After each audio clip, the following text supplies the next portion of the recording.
First of all, let me quickly talk about Rufai Oseni. I hope I didn't say Jeremiah Oseni. Rufai Oseni. Because I've seen a lot of people who will leave the main issue and start concentrating on frivolous matters. I've also seen that a lot of people try to arrogate to themselves unnecessary importance. I've seen people say that Rufai Oseni is not a trained journalist. I went to the dictionary online to check what is journalism. Journalism is the process of gathering, assessing, creating, and promoting news and information to the public through various media like print, broadcast, and the internet. Then I went to check who is a journalist.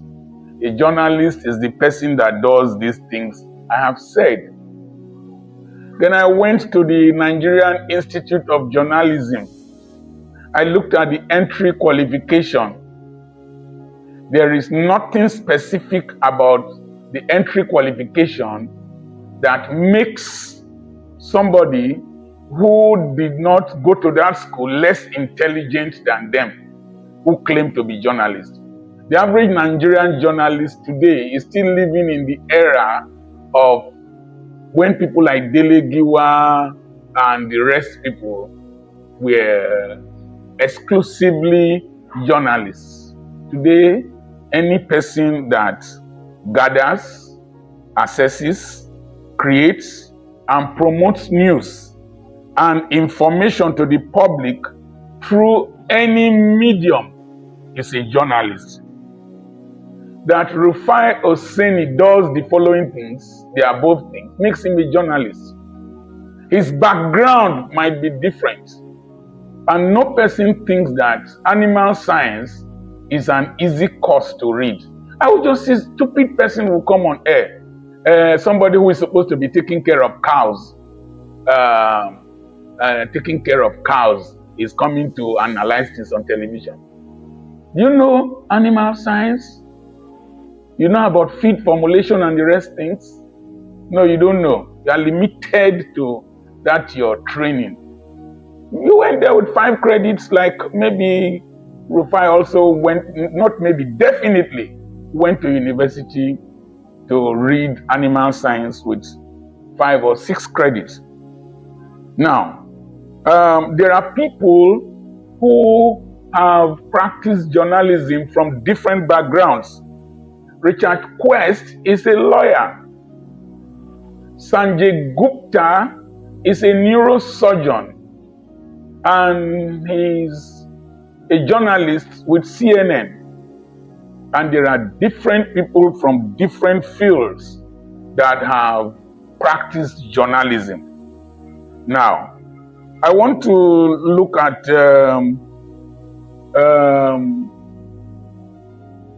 his style of questioning. There is Stephen Sacco of Hard Talk, BBC, Hard Talk. That guy could mess up any person. Even though I was listening to him that for 6 months now, that program had been pulled down because of financial considerations, even though he claimed that he was having a lot of views, more than many programs there. So any person can be a journalist. The person's style of interrogation or interview varies. When Richard Quest is interviewing you, it comes like a swarm of bees. When Larry King is interviewing you, it comes in a way that if you are not careful, you will mess up. I want to look at former Governor Minister David Umahi. Umahi did a lot of work in Ebonyi State. I must give that to him. There was one day I was crossing Ebonyi State around 2:30 a.m. I was coming from Boki, and the whole place was properly lit and very wonderful bridges. He did a lot of work as a governor. But you don't step into a ministerial position with the mindset of a governor. A governor is like an emperor, and you are the all and all in that your sub-nationality. You make commissioners, you sack commissioners, and some of you have the House of Assembly, local government chairpersons, traditional rulers under your control. You don't bring that to the federal level. You are under a president, under a senate, under a greater public scrutiny. I have seen governors who became ministers who still come with this imperial mentality. I saw Ngige do that when he was negotiating with striking workers. There was this air, and he still carries it today when he's discussing Obi and whatever. Boy, you guys are just public servants. Public servants. Yeson Wike also has that kind of imperial, do anything, you can't do anything. No, it doesn't work like that. You're a public servant. And then Maoga Umahi. No. Now, you don't come to public arena as if you are still in the NTA news era, when people like CNN, Howell Brown, Ruth Benemesia, Femi, what is the name, Frank Olize, and the rest of people will interview you. They are afraid of being sacked by you, and then you can say anything and get away with it. This era has changed. In 2020 or 2021 something, I told people, including our general overseers, including traditional rulers, including politicians, that the Gen Z generation will question everything. They will question everything. You must be in a position to explain and to defend. And that's what many pastors and many general overseers are finding difficult to contain, and many politicians. That's why all this cyberbullying law and all these rubbish things are being used by the elites to stifle questioning and dissent. And it doesn't work well. It cannot work in a democracy. Even though democracy on its own can be abused. Now, when you go to a TV channel, you have opened yourself up for scrutiny, for public scrutiny, and you must be willing to answer questions. If you don't want to answer, you say you don't want to answer. You don't bring tantrums to a TV station. It is when you have volunteered to be, or you have been recruited to be a public servant, which you are, servant, public servant, not Lord, public servant. You are going to be, you have volunteered your privacy to a large extent. Ideally, your health records that are supposed to be your private information is subject to scrutiny. Your finances are subject to scrutiny. Your morals are subject to scrutiny. And if you are handling public funds on behalf of the people and you are executing a public project, the people have a right to know what is happening. So, when they question you, you have to give answers that meet specifications. Now, public servants must learn to behave in public because you are talking to your masters, the people who pay you, the people whose monies you use. And you see, once you come to the public domain, your age is not really important anymore. If you are a junior minister to me and I am older than you need to respect me. If you are serving under me as a commissioner and you are older than I am, you need to respect me. You go to the public, a young police officer tells you, stop, you need to stop. A soldier stopped me, my lawyer was driving me, and I came down to open the boot of the car. He said, you should have told your driver. I said, no, I must respect your uniform and open this boot of this car. So when you come to the public as a public servant, you must comport yourselves in such a way that sexism is not your traditional council meeting. It's not your village meeting that you have come to on television.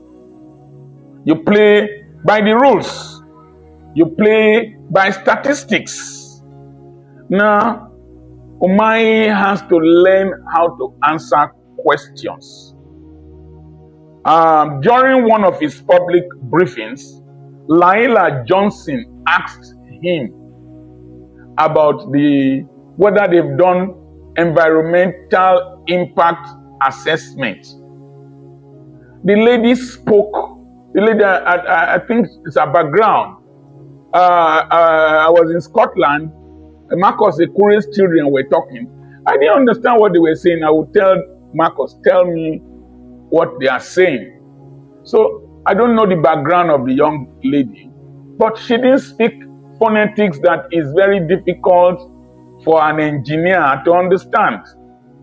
And because she asked of environmental impact assessment, apparently Umahi was irritated and said that he will need an interpreter and tried to ridicule the intelligent question this lady asked.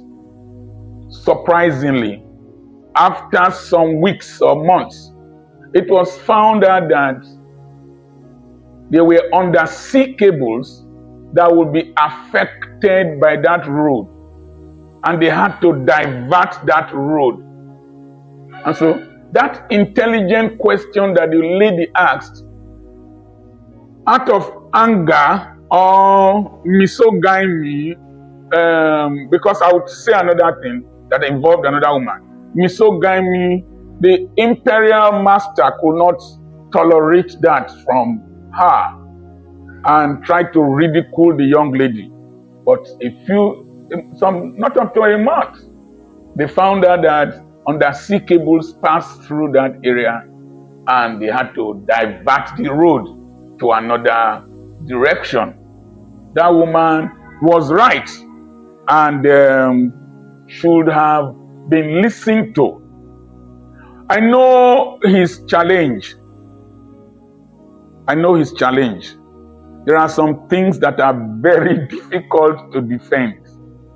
It's like your child asking you, who created God? Who created God? My granddaughter will ask the mother, where did she come out from? You can't go and tell her everything. So there are some questions that can be very irritating. But most importantly, it's very difficult to defend some things. You know what I mean. Some things are very difficult to defend. In 2024, around November, I suspect, because I went back to check the post, a lady who happened to have been an APC member and a mobilizer for Tinubu had a challenge with that road and her property or whatever. and she was talking, asking a question during a meeting. It's something that looked like a town hall meeting. And Umahi asked the woman to please give them their microphone. And the woman was still talking, said, and he called security to walk her out of the place. So, first woman, second woman, anger, intolerance. Instead of addressing the issue, you left the issue, you faced the person. Now, during the interview with Rufai, Oseni, he should have calmed down. There was a time he stopped. I'm sure he was praying under his breath. This boy, it is as if cross hold you. I could see the brain block that took place. It's a simple question. What is the average cost per kilometer? Simple. Where the cost of the entire project is this, and there are 700 and something kilometers. Therefore, if we divide that amount per these kilometers, this is the average cost. But Rufai Oseni, please note this.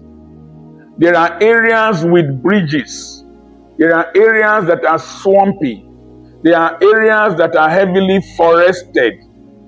The cost per kilometer of the first 30 kilometers will not be the same as those other ones. That will require bridges, will require dredging, will require sand filling, will require deforestation. The first 30 kilometers was quite in an open area.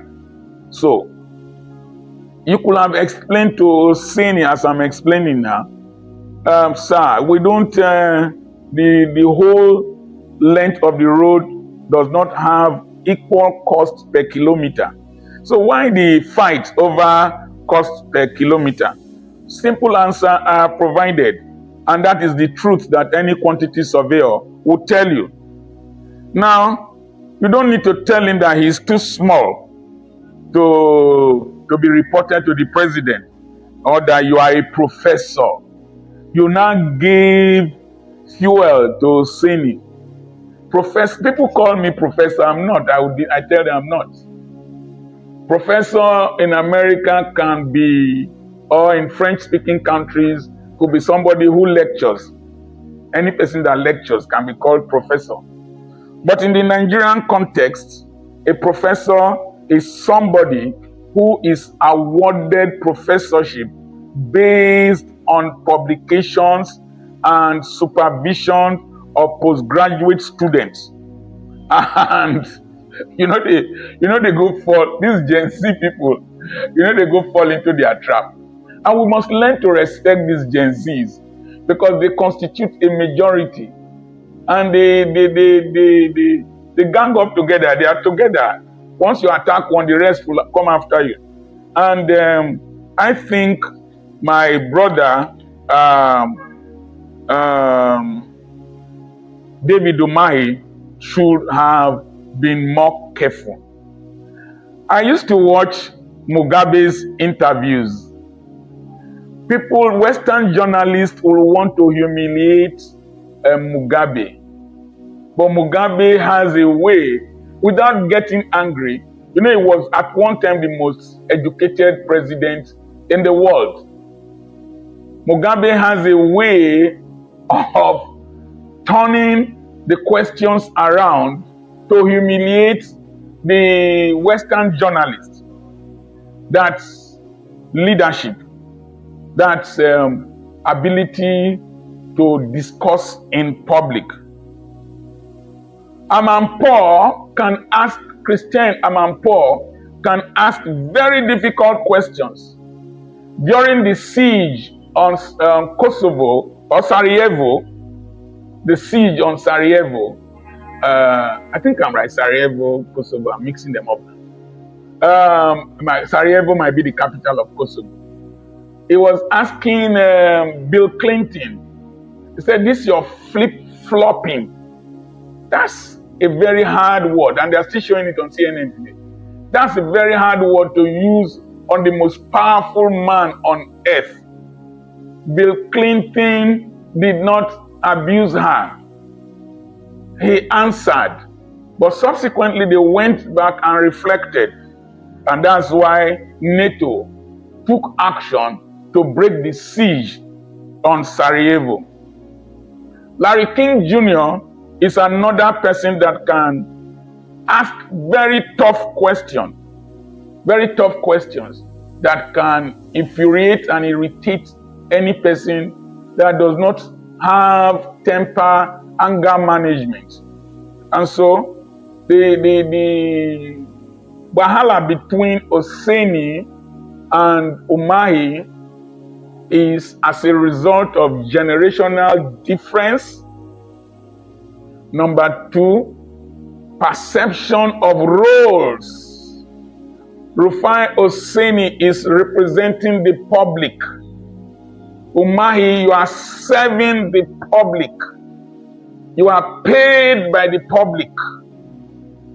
You live in a house funded by the public, and you are managing public money. This is an era where public servants must respect the public. That era of imperial majesty is gone. And Umahi needs to manage his anger in the public space. I saw a video when he was saying that Ebonyi people will not join Biafra. We have been oppressed enough. And BVI showed a video recently that I watched about 24 hours ago or 48 hours ago. Ebonyi youths were arrested in an eastern security somewhere in the east.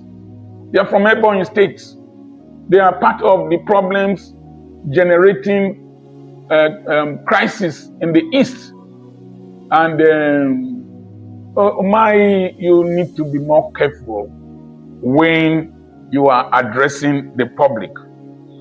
Now, there are some jobless youths that are protesting that Oseni embarrassed the minister. No, it was an intellectual dialogue.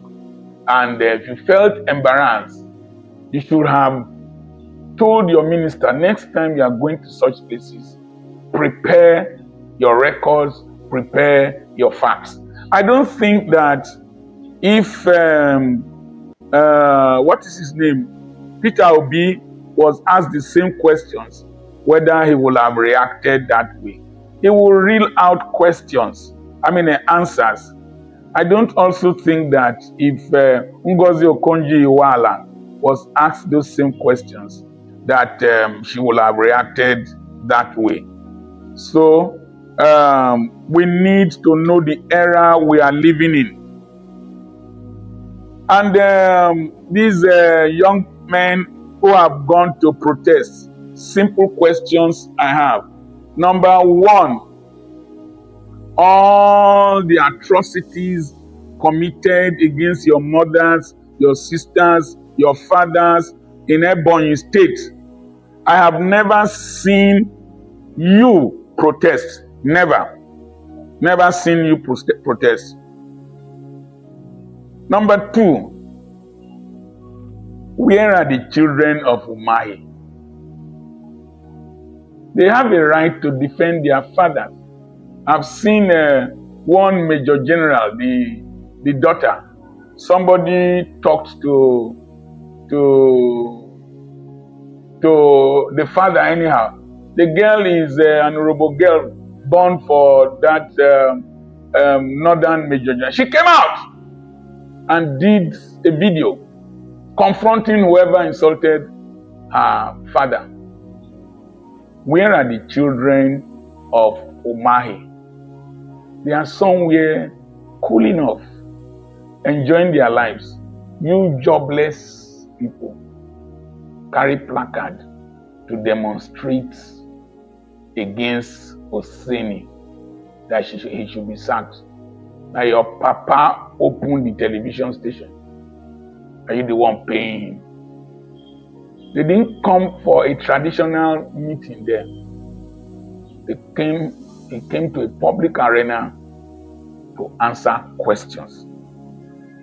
You are protesting against Oseni, and when problems come, it is the same people like Oseni that will defend you. You don't get sense.